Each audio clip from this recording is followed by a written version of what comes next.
Uma alegria enorme podermos estar aqui hoje para mais um episódio do nosso podcast Corregedoria Descomplica, e com a nossa convidada aqui, a Denise Mota. Bom, Denise, então, obrigada por ter vindo, por estar aqui com a gente. É um prazer enorme, e a gente vai começar esse bate-papo. A minha primeira pergunta para você, assim, na verdade não é nem uma pergunta, Eu queria que você contasse um pouco a sua história, a sua trajetória, em especial o seu trabalho, envolvendo aí o enfrentamento da violência contra as mulheres. Ok, eu que agradeço o convite para participar do podcast Corregedoria Descomplica, que é muito importante que nós possamos fazer esse diálogo sobre temas tão presentes na vida das mulheres. A minha trajetória vem inicialmente do movimento sindical. Eu sou assistente social de formação e passei a militar na construção do Sindisaúde São Paulo, Sindicato dos Trabalhadores Públicos da Saúde no Estado de São Paulo, porque eu passei num concurso público da Secretaria Estadual de Saúde como assistente social. E a partir dali, dessa organização sindical, eu comecei a entender a importância de, no mundo do trabalho, nós termos pautas de reivindicação, campanhas sobre condições de trabalho específicas para as mulheres. E a partir dali, dessa organização sindical do Sindisaúde de São Paulo, assumi a presidência da Confederação Nacional dos Trabalhadores em Seguridade Social da CUT e fui dirigente da CUT Nacional por 10 anos, como secretária de organização sindical, secretária de Relações do Trabalho. E ali nós organizamos a Comissão Nacional sobre a Mulher Trabalhadora da CUT, que posteriormente virou Secretaria Nacional de Mulheres da CUT.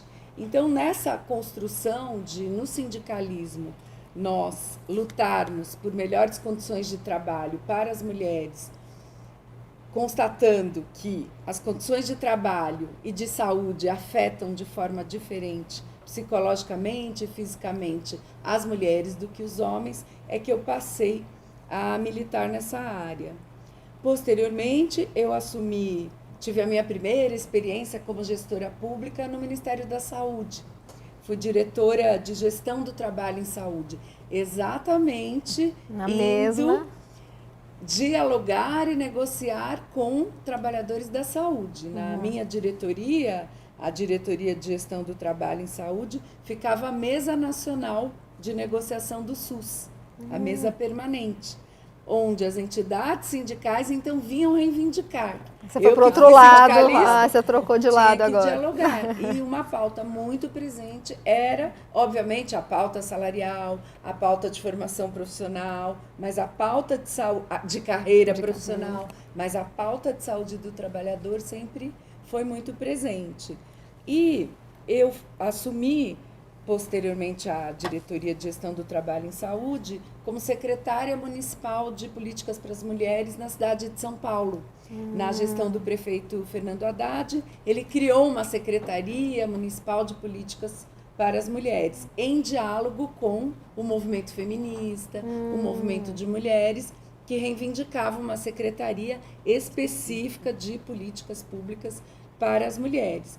E ali, quando eu cheguei, na primeira semana, eu recebi lideranças do SINDCEP, do Sindicato dos Trabalhadores Municipais de São Paulo, e de representantes da Guarda Metropolitana, da Guarda Municipal, representantes mulheres, indo denunciar situações de assédio. No trabalho? No trabalho.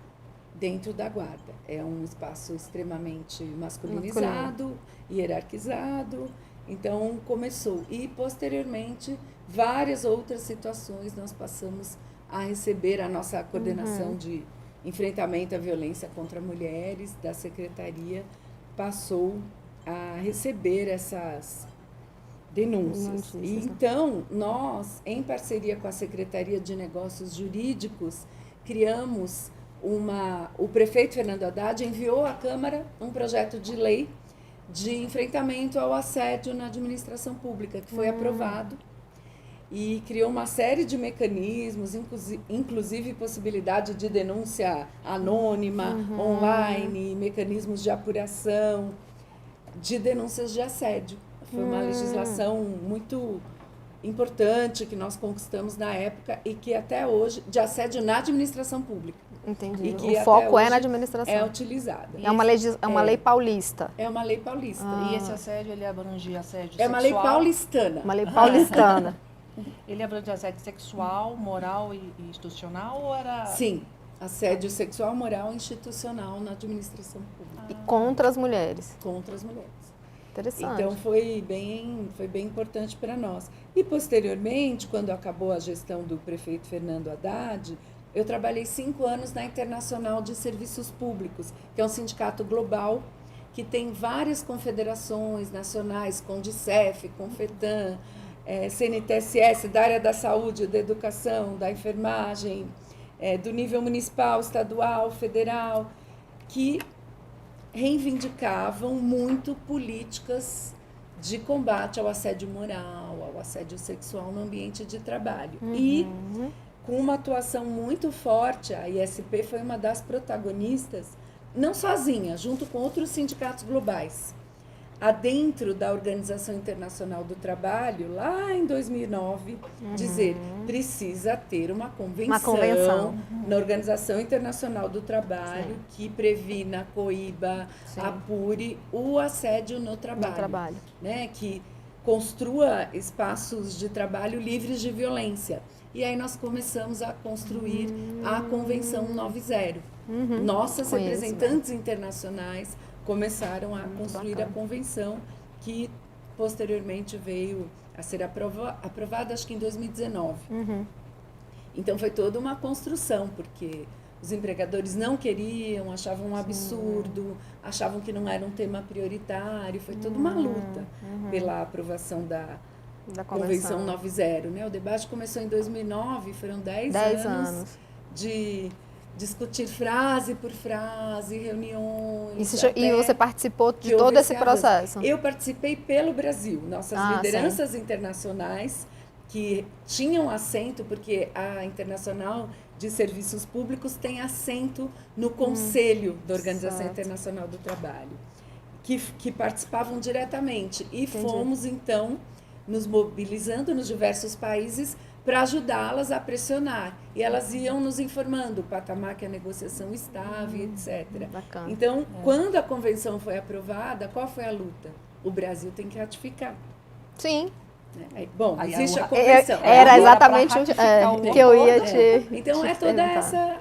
E está nesse processo ainda de ratificação, né? E aí fui convidada pela ministra Cida Gonçalves para assumir, então, a Secretaria Nacional de Enfrentamento à Violência contra as Mulheres. Então, você acabou que participou de todo esse processo da convenção e depois disso, você atuou em outros projetos específicos relacionados ao assédio, de qualquer natureza, se você puder. Eu fui a representante aqui do Ministério das Mulheres, eu fui a representante efetiva e a diretora da Secretaria de Autonomia Econômica, a Neuza Tito, fomos as representantes do Ministério das Mulheres no grupo de trabalho interministerial que formulou uma proposta de plano de ação para uma política nacional de enfrentamento à discriminação e ao assédio na administração pública, que nós temos o desafio de implantar. Sim, nesse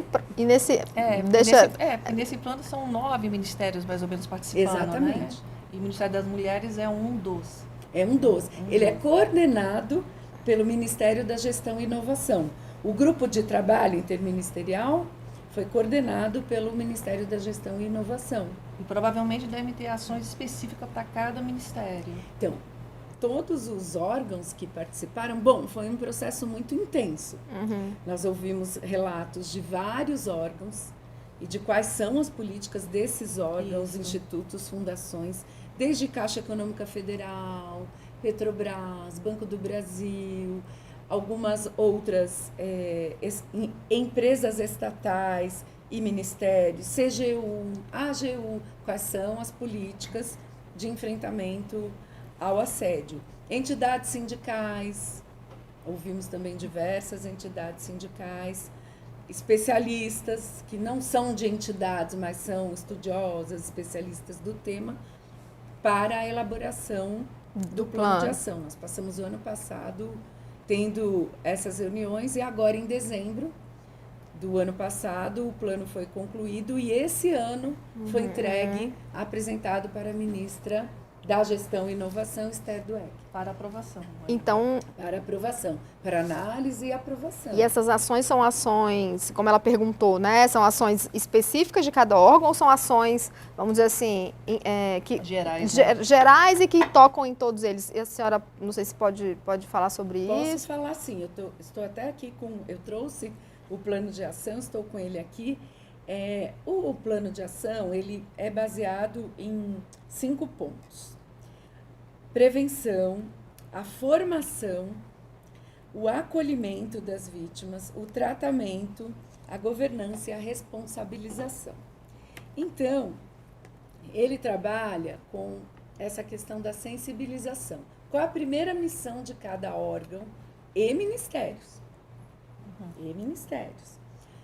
Que nós tenhamos espaços, comitês, podem ser as ouvidorias que já existem, podem ser ouvidorias específicas Para a do sede. servidor e da servidora, onde houver recursos humanos disponíveis, porque esse é um problema da administração. Esse é o nosso grande desafio também. Mas, independentemente de ter recursos humanos disponíveis, que os ministérios, os órgãos, selecionem pessoas dos seus quadros para capacitar e essas pessoas virem a formar um comitê que acolha, que receba, que ouça, que apure essas denúncias, sempre em parceria com as ouvidorias, com as corregedorias.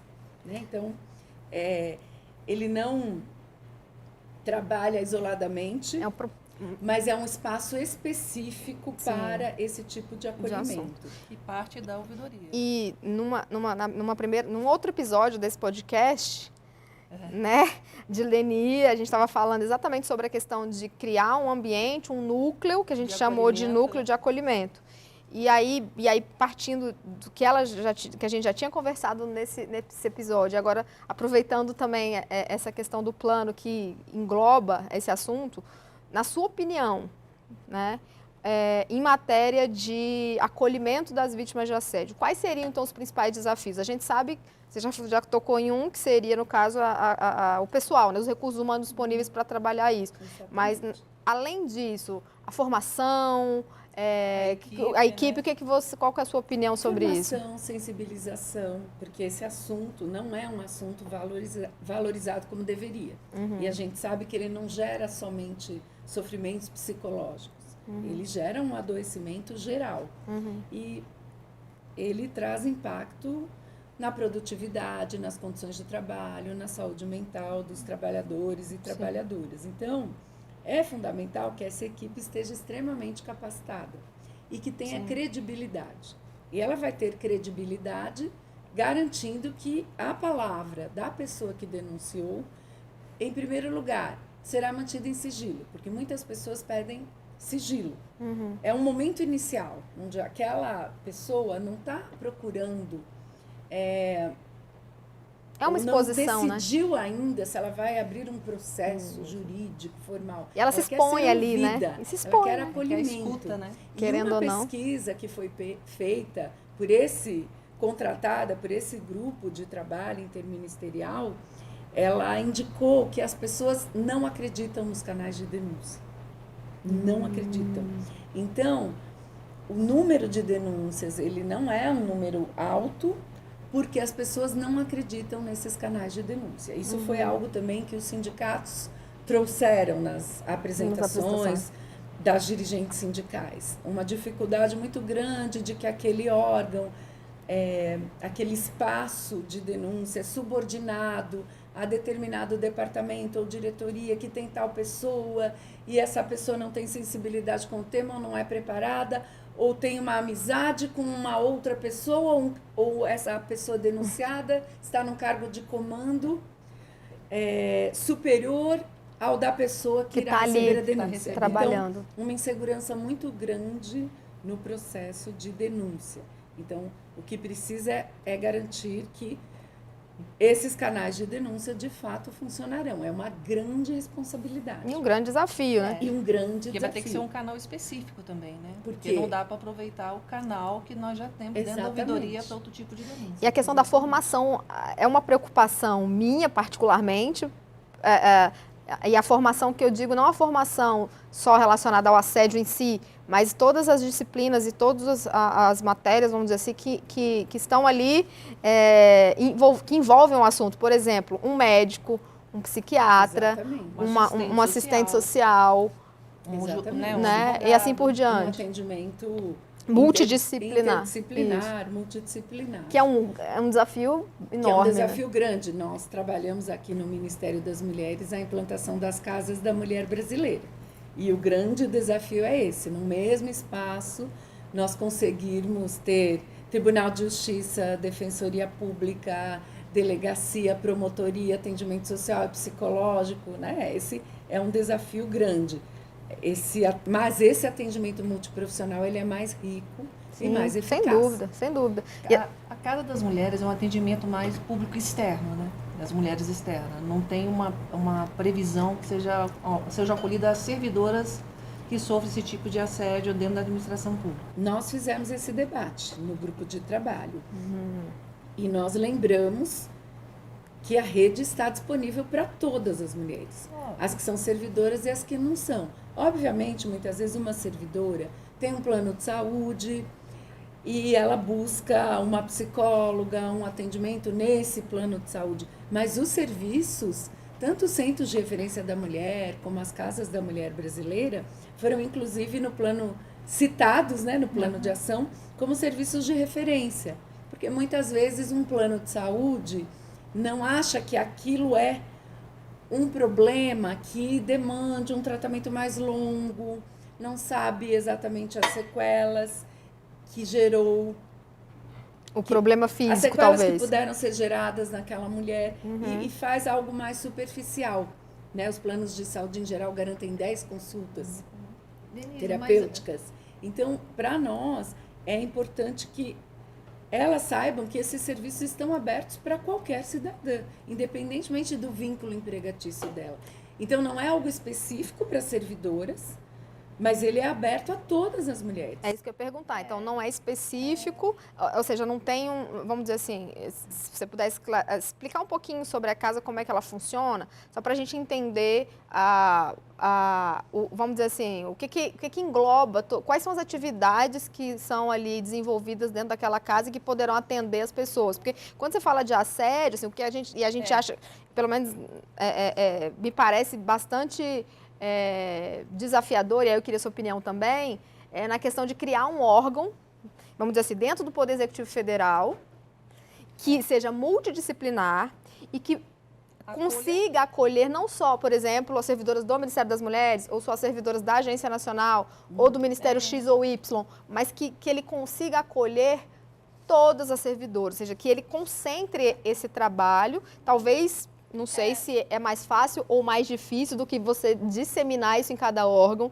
E aí eu queria a sua opinião e ver um pouco fazendo esse link com a casa também, né? O que acontece? A gente tem percebido nas corregedorias que a gente recebe denúncia, mas a gente não tem um tratamento posterior à denúncia. E o acolhimento também, o núcleo de acolhimento... Nem prévio, nem posterior. Então, assim, no primeiro podcast foi justamente essa discussão. Poxa, o Ministério das Mulheres, que tem toda uma expertise no recebimento da denúncia, e tem pessoas especializadas e são profissionais multidisciplinares, se eles poderiam ajudar a administração pública em relação aos demais órgãos, não só para o Ministério das Mulheres ou para mulheres externas. Então, na verdade, a opção desse grupo de trabalho interministerial foi outra.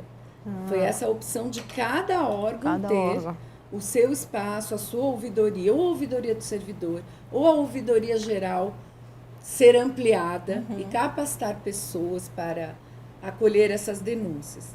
E mais que isso, não é só o acolhimento de denúncias. Sim.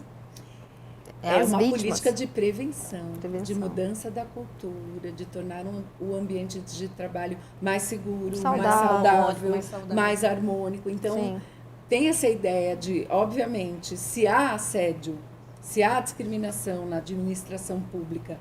administração pública se está aprovando leis sobre isso, precisa dar o exemplo, né, e seus servidores e servidoras terem um acolhimento, um tratamento, um atendimento e a apuração dessas denúncias e a responsabilização dos agressores, Sim. porém é a mudança da cultura no ambiente de trabalho. Sim. Que é essa naturalização. Que vai harmonizando aos poucos, No dia a né? dia todo mundo minimiza, naturaliza, isso É o vai silêncio, gerando né? um ambiente de vai trabalho só muito piorando. perverso, muito ruim, a situação vai piorando. Muita gente pede demissão, se não pede demissão adoece. Sim. Então A Casa Brasileira ela seria como um algo a mais, né? sim. Agora, a preventivo Casa da Mulher Brasileira, ela é especializada no enfrentamento à violência contra as mulheres no que diz respeito principalmente à violência sexual e à violência doméstica. Certo. Porém, os centros de referência da mulher, então elas demandam as casas, voltando para as casas, hospedagem por até 48 horas, ok. por isso elas têm delegacia, Ministério Público. Entendi. Tem acolhimento e etc. aos filhos Um também? acolhimento até 18 anos. Ah, tá. É um atendimento mais emergencial. Entendi. Não é uma casa-abrigo de endereço sigiloso, Ah, entendi.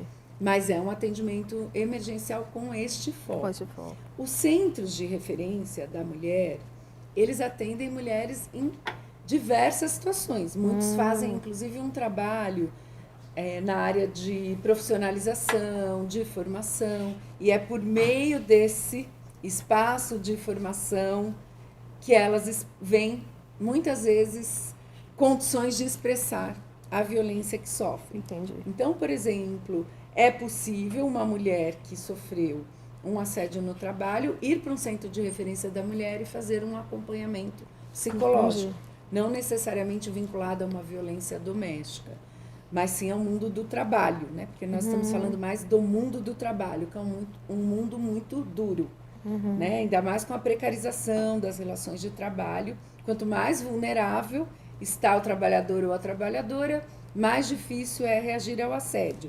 E nós sabemos que as mulheres são a maioria de quem estão nos cargos mais precarizados. Portanto, as mulheres são as principais vítimas do assédio, principalmente do assédio sexual, falando do assédio sexual. E a gente também, quando as mulheres denunciam no Ligue 180 o assédio sexual, questões relacionadas ao mundo do trabalho, nós estamos capacitando as atendentes para que isso seja encaminhado ao Ministério Público do Trabalho. Ah, ok. Porque aí você tem uma especificidade. Sim, não sim. é a violência doméstica, não é a violência sexual. É uma violência sexual, um assédio, mas é no mundo do No mundo do trabalho, é diferente. Então, Circunstâncias é diferente. diferentes, Então, né? para que seja denunciado, para que seja apurado. Entendi. Hoje nós Bacana. temos quantos centros de referência? Olha, nós temos pelo Brasil, acho que cerca de uns 3.000 centros de referência da mulher. É um número bom. É. E existe alguma pesquisa, algum dado disponível sobre se é mais fácil a mulher, e eu estou falando de servidoras, denunciarem junto ao centro de referência do que no próprio ambiente da sua organização? Você conhece algum estudo Elas nesse procuram sentido? os sindicatos ou Ok. esses órgãos da sua organização no sentido do seu local de trabalho, mas com ok. muita dúvida, com muita insegurança em relação a esses canais de denúncia oficiais. Ah, entendi. Porque são pessoas do próprio ambiente de trabalho, então nós Isso precisaremos, dificultaria, talvez. reconstruir toda essa Cultura, talvez. na verdade, nós precisamos construir, né? Não é nem reconstruir, construir estruturas, né? As estruturas previstas no plano de ação do grupo de trabalho interministerial para que nós possamos, de fato, implementar essa política. haverá um comitê de monitoramento. Dentro do MGI? Exatamente. Composto pelos vários ministérios e órgãos. Coordenado pelo MGI. Então, não é algo, olha, está aqui o plano de ação, boa sorte. Está aqui o plano de ação e nós vamos monitorar. E o problema é a estrutura também, né? O que cada ministério fez, né? O que foi possível. Essa questão da estrutura, ela é um ponto crítico. Recursos humanos. Porque realmente... Aqui no Ministério das Mulheres, por exemplo, é uma dificuldade, né? Nós precisamos avançar, estamos lutando por isso. No Ministério das Mulheres, nós temos o canal, que é o LIC 180, nós temos o da ouvidoria, né, que geralmente as denúncias chegam por lá também. E tem a ouvidoria da mulher aqui do Ministério. Vai ter que criar um novo canal. Uma ouvidoria específica, é isso? Aqui tem uma ouvidoria que recebe denúncias. De uma forma geral. De uma forma geral, mas aqui no Ministério das Mulheres são denúncias relacionadas a violências que as mulheres sofrem, as mais diversas. Acaba abrangendo. Violência política, violência no trabalho, violência doméstica, casos não solucionados ou mal encaminhados, que não foram acompanhados, que não tiveram a devida resposta. Entendi. E a corregedoria também recebe denúncias também por Entendi. parte dos servidores. Entendi. Agora, pelo que você está dizendo, vai ter que ter um outro canal dentro da ouvidoria, provavelmente, né? Específico. Específico. Ou servidoras, né, que sejam destacadas para esse trabalho. E agora que eu falei a palavra servidoras, eu lembrei de uma proposta do plano de trabalho que não é só para servidoras. Colaboradoras terceirizadas. Colaboradoras também, né? terceirizadas, Perfeito. Qualquer funcionária esteja ali naquele ambiente que esteja naquele trabalho, ambiente naquele órgão. de trabalho, Ótimo. que Perfeito. preste serviços, pode... Bem abrangente, né? Não é pode, deverá ser atendido, caso precise. Essa são é a os mais proposta. vulneráveis, né? São os mais vulneráveis. Então, é uma proposta bastante abrangente, né? E a gente espera que realmente dê certo e que a gente consiga aí, então, criar essa cultura, esse ambiente mais saudável para todo mundo, né? Porque todos são atingidos, não apenas as mulheres, mas os homens também, todo mundo, né? Então, e a Casa da Mulher nesse apoio, né? Pelo que eu entendi, né? Também ali apoiando de certa forma, porque é um canal, um canal, né? Mais disponível para encaminhamento. Mas eu acho que é de grande valia para o plano, porque o Ministério das Mulheres ele tem essa expertise, principalmente nesse projeto, esse programa da Casa das Mulheres, que tem esse profissionais. Porque a Casa da Mulher Brasileira ela se articula com todos os serviços da rede de enfrentamento à violência de gênero. Então, ajuda nesse processo. Já dá para pedir para os colegas. E expertise também, né? Já dá para pedir para os colegas das outras corregedorias, né, procurar os centros, né? Os centros, no caso de porque necessidade, é uma né? Exatamente. Tem os centros. Até para se capacitar e entender como pode auxiliar também internamente, né? Nos seus próprios órgãos, de repente. Algo nesse sentido. Bom, eu estou satisfeita. Não sei se você tem alguma outra pergunta para Denise. Denise, se você tiver algo a acrescentar, que a gente não perguntou e que você entende que é irrelevante mencionar aqui para todo mundo. Acho que é importante ressaltar que todo esse movimento de que nós tenhamos na administração pública esses espaços de acolhimento, prevenção ao assédio, responsabilização, apuração, é um movimento também importante no sentido de impulsionar a aprovação da Convenção 190 no Congresso Nacional. Porque muitas vezes, quando uma convenção chega ao Congresso, há algum estranhamento.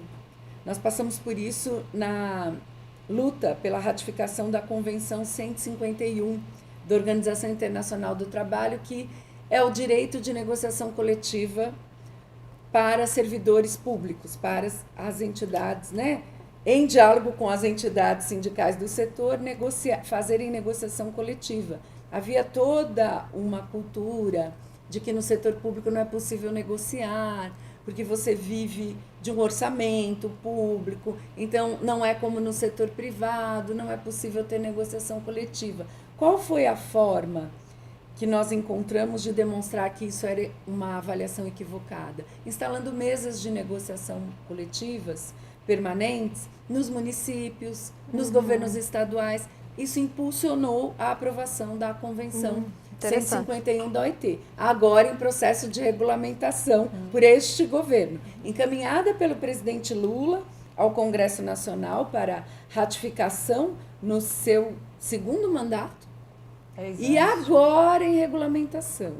Né? Finalmente, quase tínhamos alcançado a regulamentação, foi aprovado no Congresso Nacional a regulamentação da Convenção 51, mas ela foi vetada pelo então presidente Michel Temer, foi vetada, e aí agora estamos recomeçando. Mas, enfim, a forma de aprovar foi mostrar que havia uma cultura de democratização das relações de trabalho, de diálogo, de negociação, que não era só salário, eram vários pontos de negociação, além da questão salarial. Então, eu tenho esperança que esse plano de trabalho também ajude, implementado em ministérios, em órgãos importantes do setor público, mostre como é importante que nós tenhamos a Convenção 90, que é a convenção que prevê que o mundo do trabalho precisa ser livre de violência e assédio, aprovada.